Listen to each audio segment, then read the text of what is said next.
Picture this. You're walking through the bustling streets of Tokyo at rush hour, surrounded by thousands of people. Yet something strikes you immediately. Where are all the overweight people? In a country known for its love of rice, noodles, and even Kit Kat-flavoured everything, how do the Japanese manage to stay so remarkably slim? While obesity rates soar across the globe, Japan remains an anomaly. Their secret isn't some revolutionary diet pill or extreme workout routine. It's something far more surprising, and it might completely change how you think about food, health, and living well. The first thing many people assume is that Japanese people are just naturally skinny because of their genes.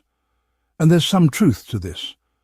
Research does show that East Asians tend to have slightly faster metabolisms and smaller bone structures compared to other populations. Some studies even suggest they might process fats more efficiently. But here's the kicker. When Japanese people move to Western countries and start eating like Westerners, they gain weight just as fast as everyone else. So while genetics might give them a small head start, it's clearly not the whole picture. The real magic happens in their daily habits, not their DNA. Let's talk about something that might blow your mind. Portion sizes. When you sit down to eat in Japan, you're not getting one massive plate piled high with food. Instead, you get several tiny dishes, each with its own purpose. A small bowl of rice, a piece of grilled fish, some pickled vegetables, a cup of miso soup, maybe some steamed greens.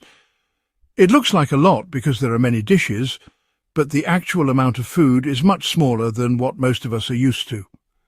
This isn't just about eating less, it's about eating smarter. When you have to pick up each small portion separately, you naturally slow down, you taste each flavour. Your brain has time to register that you're getting full. Compare this to grabbing a burger and fries, where you can easily wolf down a day's worth of calories in 10 minutes without even thinking about it.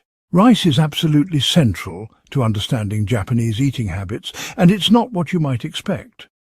While the rest of the world loads up on bread, pasta and processed carbohydrates, the Japanese have stuck with plain, simple rice for thousands of years. No butter, no cheese, no heavy sauces, just rice. And here's why that matters.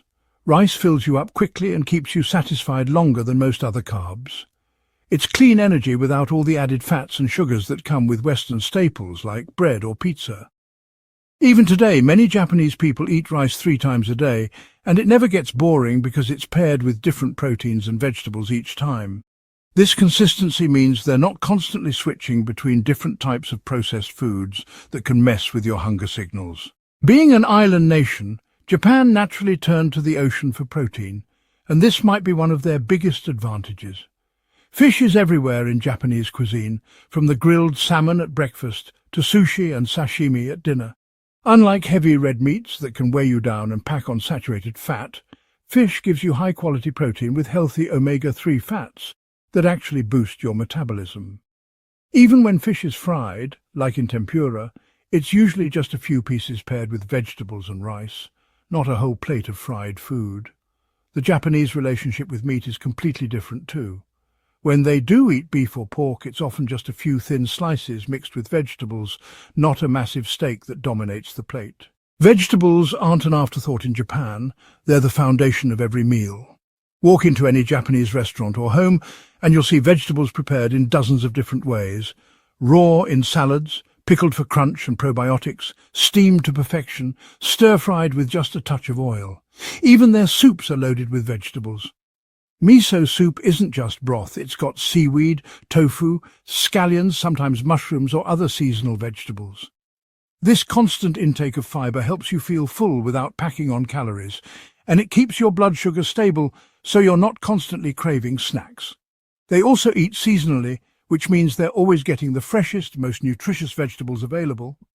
Spring brings bamboo shoots, summer has cucumbers and eggplant, fall offers mushrooms, winter provides hearty root vegetables.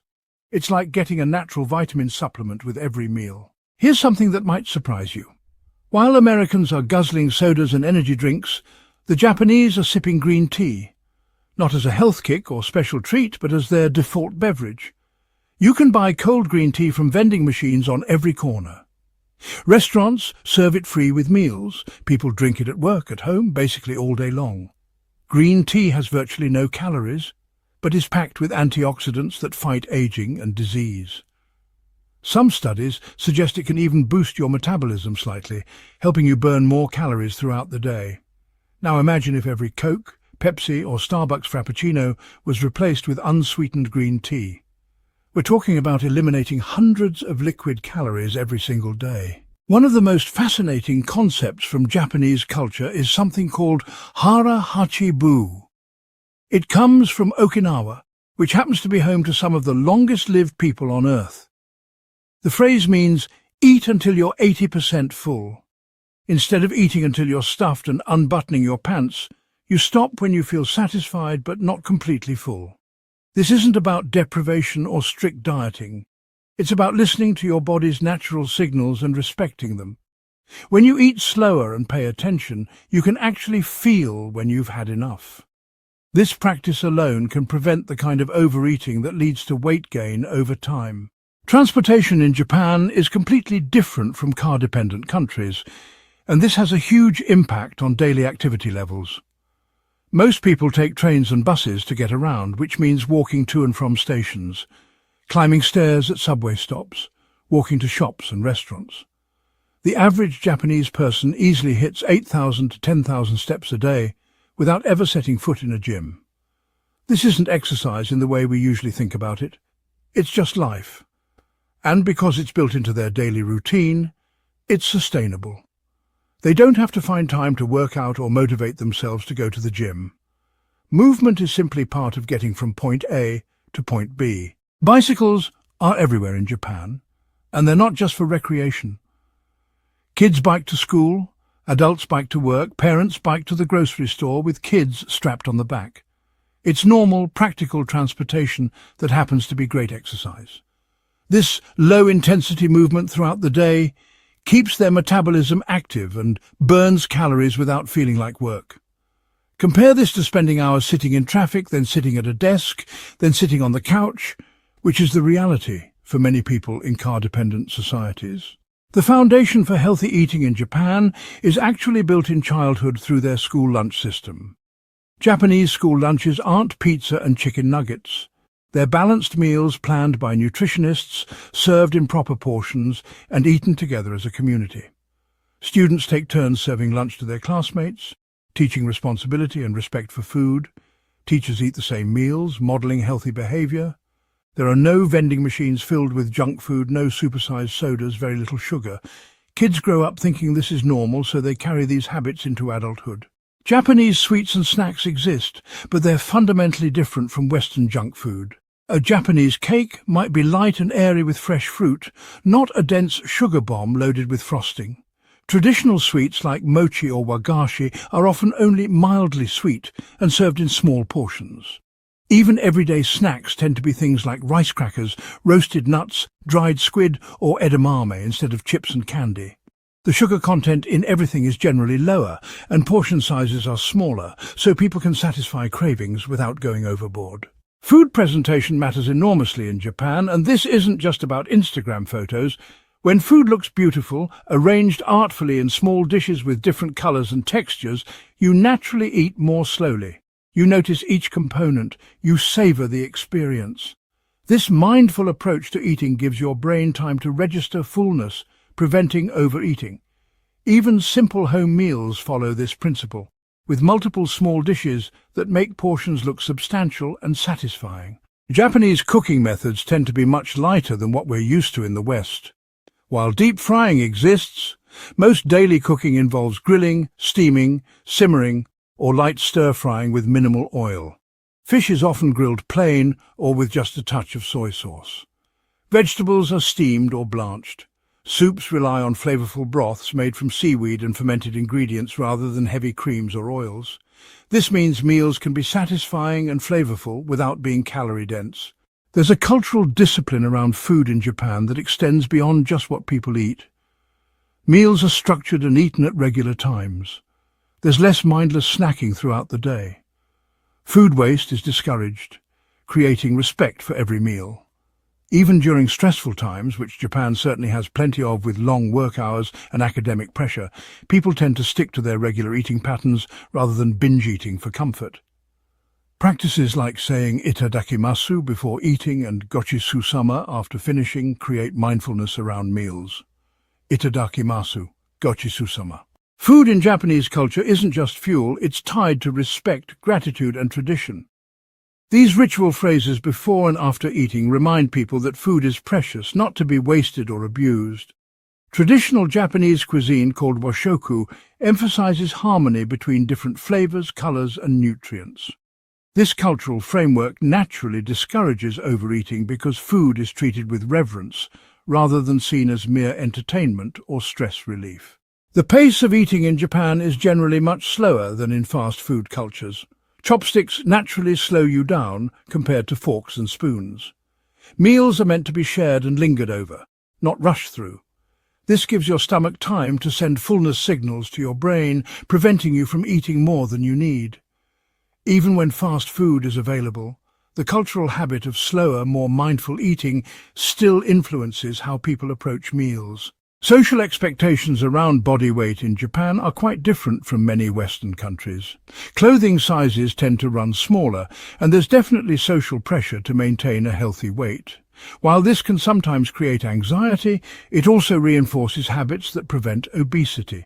People are more conscious of their choices because society values slimness and associates it with discipline and health.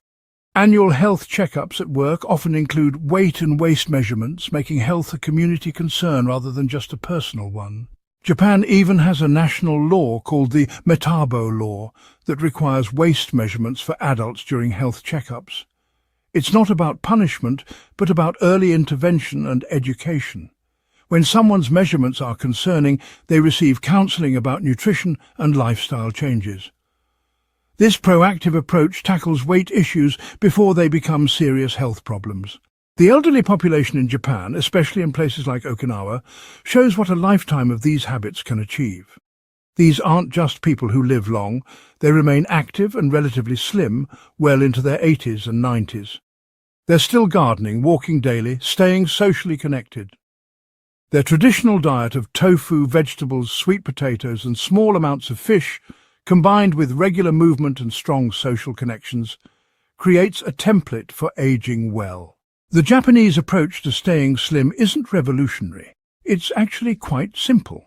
It's about consistent daily habits rather than dramatic interventions, smaller portions instead of supersizing, vegetables with every meal instead of treating them as optional, walking and biking as transportation instead of driving everywhere, tea instead of soda, mindful eating instead of distracted consumption, regular meals instead of constant snacking. None of these things are extreme or difficult, but together they create a lifestyle that naturally maintains a healthy weight. The lesson for the rest of the world isn't that we all need to start eating exactly like the Japanese, but that we can learn from their approach. We can eat more vegetables, choose smaller portions, drink fewer sugary beverages, move more throughout the day and be more mindful about our eating habits. These aren't temporary diet changes, they're sustainable lifestyle shifts that can make a real difference over time. What makes the Japanese approach so powerful is that it doesn't feel like deprivation. People aren't constantly hungry or fighting cravings. They're not following complicated rules or eliminating entire food groups. They're just living in a way that naturally supports a healthy weight.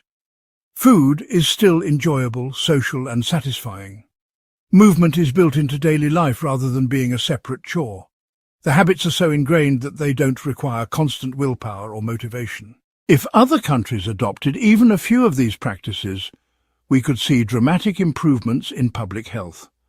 Imagine if schools served balanced, properly portioned meals instead of processed junk, if cities were designed for walking and biking instead of just driving, if restaurants offered smaller portions as the standard instead of supersized everything, if people grew up drinking tea instead of soda, if eating was treated as a mindful activity instead of something to do while distracted by screens.